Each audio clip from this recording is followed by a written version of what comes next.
In the late 40s of the last century, after a decade of private research involving experiments with binaural beat brainwave frequencies, extrasensory cognition, and rare extracts of a South American vine, Dr. Tomás Rosner perfected a technique whereby one could actually intrude into the psyche and see another's thoughts.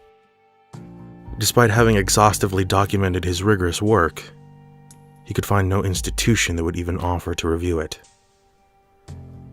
Forced to sell his invention, he found by word of mouth among those through whom he procured narcotics a prospective buyer, the bete noir of an old New York family, Mr. John M. Dunn, a voyeuristic connoisseur of the supernatural and the obscene, who had squandered his idle youth in the great libraries of Paris, those catacombs of departed authors, rummaging among their hordes of dusty and obsolete works.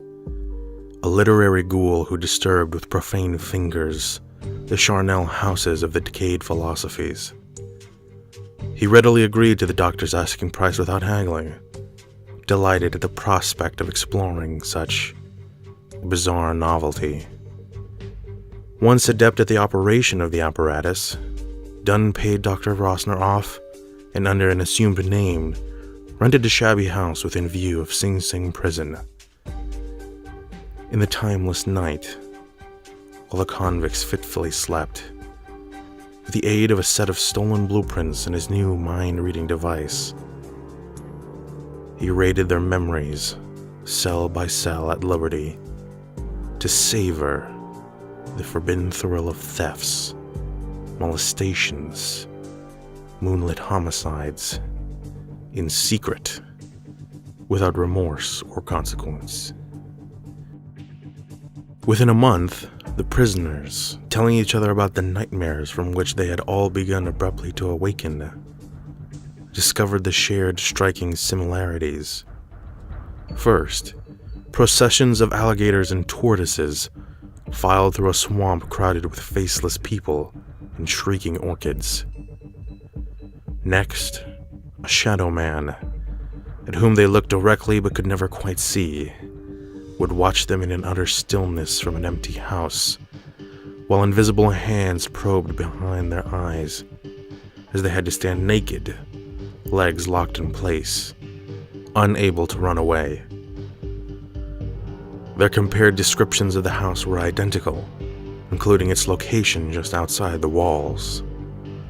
By mutual agreement, it was planned that the first of them to receive parole or being released would search this house out to find if it really existed, and investigate the source of their troubling dreams.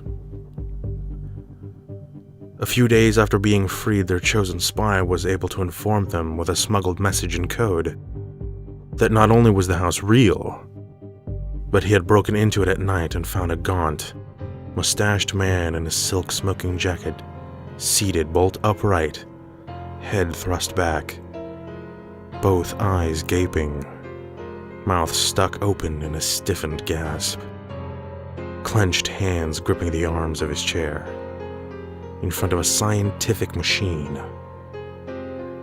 A handwritten journal on the desk told the whole story of his adventures, prying unconstrained through their psyches, plundering the haunted memories of criminal after criminal, seeking ever more shameful and audacious experiences, until finally he wrote on July 7th of his overwhelming desire to telepathically witness the next execution in the prison's notorious electric chair.